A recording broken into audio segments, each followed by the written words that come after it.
Imagine if your boss criticizes your work in front of the entire team. Your heart races, your face flushes, and you're about to snap back with a snarky comment. But wait, what if you could press pause on that reaction? What if you had the power to choose your response rather than being at the mercy of your emotions? Stick around because in the next few minutes, I'm going to show you 10 daily practices that will give you that superpower, the ability to control your emotional reactions. Hey there, emotion masters in training.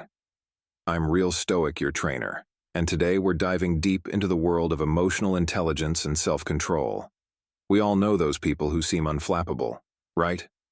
The ones who keep their cool in high-stress situations and always seem to say the right thing. Well, here's a secret. They weren't born that way. They've developed their emotional control through practice. And that's exactly what we're going to learn today. I'm going to share with you 10 daily practices that will help you become the master of your emotions, rather than their slave.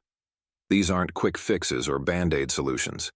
They're powerful habits that, when practiced consistently, can transform the way you interact with the world. So, are you ready to take control of your emotional reactions? Let's dive in. Practice 1. Mindful morning routine. Our first practice is all about starting your day right with a mindful morning routine. This sets the tone for emotional stability throughout the day. Here's what it looks like. 1. Wake up 15 minutes earlier than usual. 2. Instead of immediately checking your phone, sit up in bed and take 5 deep breaths. 3. Set an intention for the day. For example, today I choose to respond, not react. 4. Spend 5 to 10 minutes meditating or doing gentle stretches. This routine helps you start the day in a calm, centered state. It's like putting on emotional armor before you face the world. Plus, by avoiding your phone first thing in the morning, you're not immediately subjecting yourself to potential emotional triggers. Remember, the key is consistency. It might feel awkward at first, but stick with it. Your future self will thank you.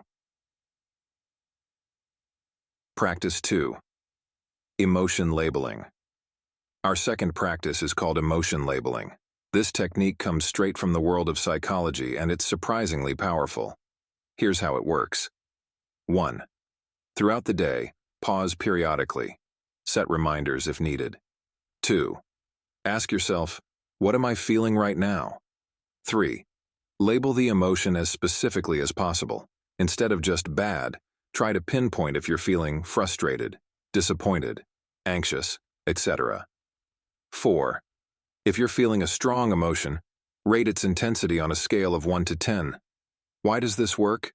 Research shows that the simple act of labeling our emotions can reduce their intensity. It's like turning on the light in a dark room. Suddenly things aren't as scary.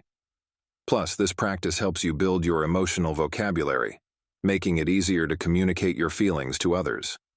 And remember, you can't manage what you can't measure. By rating the intensity of your emotions, you're gathering data on your emotional patterns. Practice 3. The stop technique. Our third practice is a powerful tool for those moments when you feel your emotions starting to spiral. It's called the stop technique, and it's as simple as it sounds. S. Stop what you're doing. T. Take a deep breath. O. Observe what's happening in your body and mind. P. Proceed mindfully. Let's break it down. 1. Stop. Interrupt whatever you're doing or thinking. It's like pressing the pause button on your reactions. 2. Take a breath. A deep breath helps activate your parasympathetic nervous system, which calms your body's stress response. 3. Observe. Notice what's happening without judgment. What sensations do you feel in your body? What thoughts are running through your mind? 4. Proceed. Choose how you want to respond, rather than reacting automatically.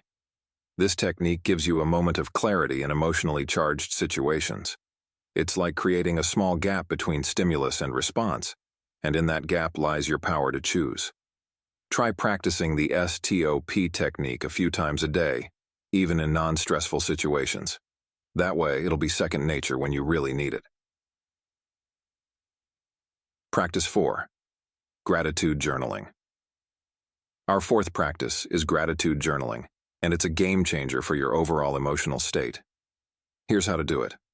1. Every evening, write down 3 things you're grateful for that day. 2. Be specific. Instead of, I'm grateful for my friend, try, I'm grateful for the supportive text Sarah sent me today. 3. Include small things. A delicious cup of coffee counts. 4. Try to find new things each day, rather than repeating the same ones.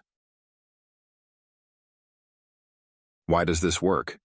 Gratitude journaling trains your brain to look for the positive in your daily life. Over time, this can shift your default emotional state to be more positive and resilient. Plus, by doing this practice in the evening, you're ending your day on a positive note, which can improve your sleep quality and set you up for a better emotional start the next day. Remember, consistency is key. Even on tough days, especially on tough days, find something to be grateful for. Practice 5. Body Scan Meditation. Our 5th practice is the Body Scan Meditation. This is a powerful tool for developing body awareness, which is crucial for emotional control. Here's a simple version you can do in 5 to 10 minutes. 1. Lie down or sit comfortably with your eyes closed. 2. Starting from your toes, focus your attention on each part of your body, moving upward. 3. Notice any sensations without trying to change them. Tension, warmth, tingling. Whatever you feel, just observe it. 4. If your mind wanders, gently bring your focus back to your body.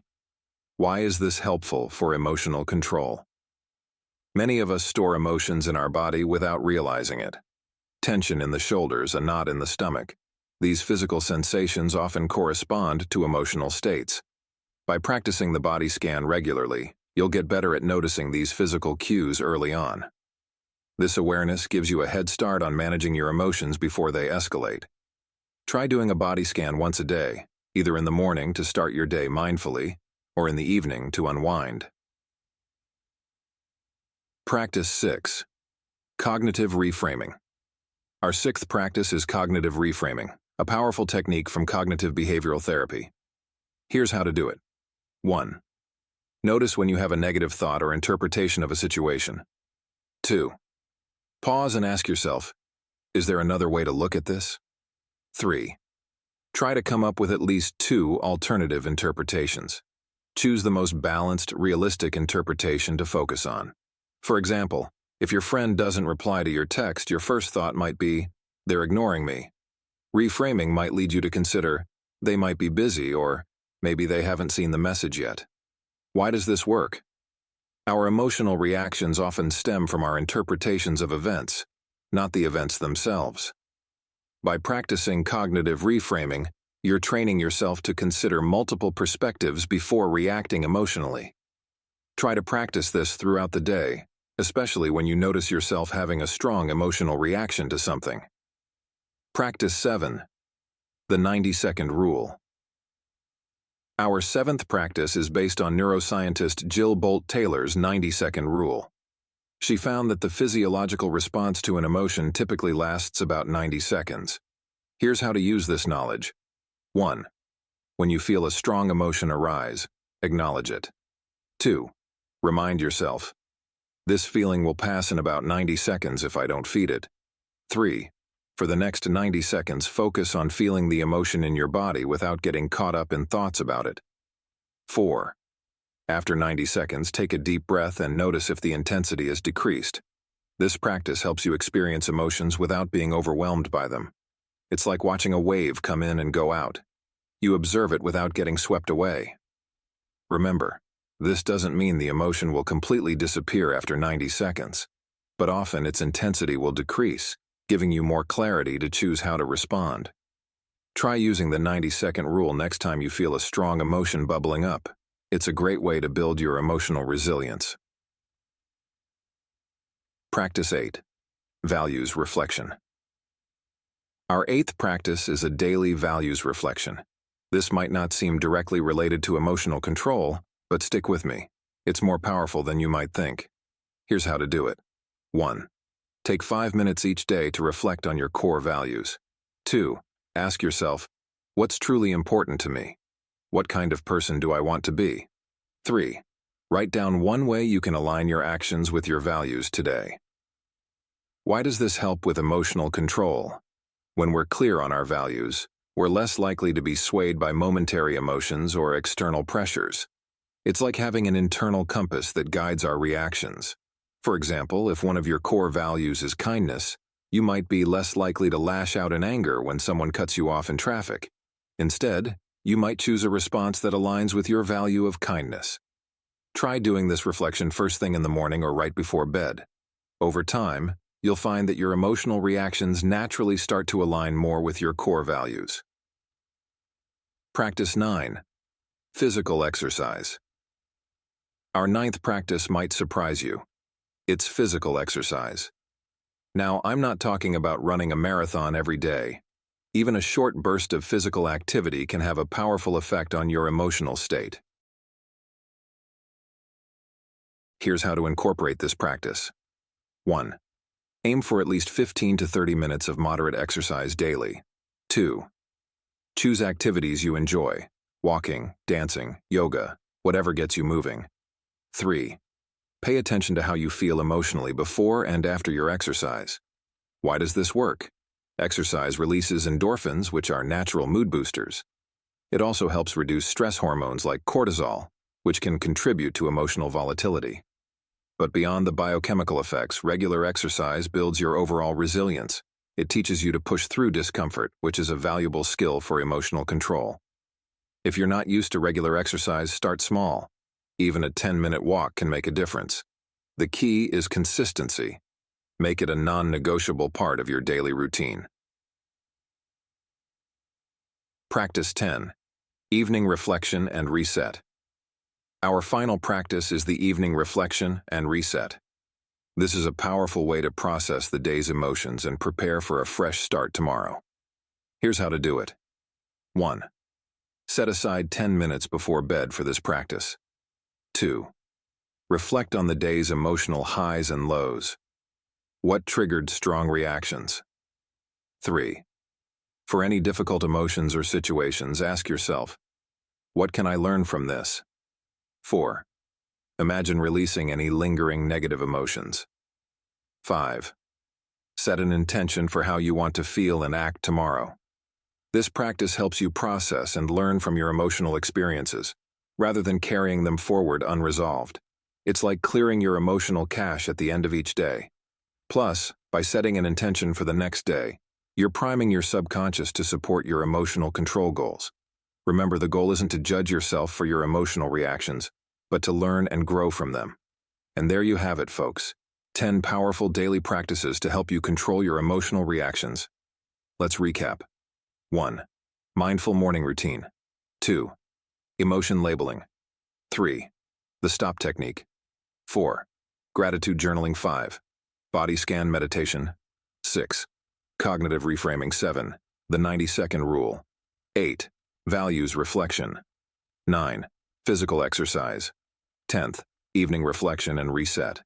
Remember, emotional control isn't about suppressing your feelings. It's about understanding them, expressing them appropriately, and choosing your responses wisely. These practices aren't magic pills. They require consistency and patience. But if you stick with them, I promise you'll start to see a difference in how you handle your emotions. If you found this video helpful, don't forget to like, subscribe, and hit that notification bell for more content on emotional intelligence and personal growth. And here's a challenge for you. Choose one of these practices and commit to doing it every day for the next week. Share in the comments which one you're going to try. Your commitment might inspire someone else to take control of their emotions too. Until next time, keep practicing. Stay mindful and remember, you have the power to choose your emotional responses.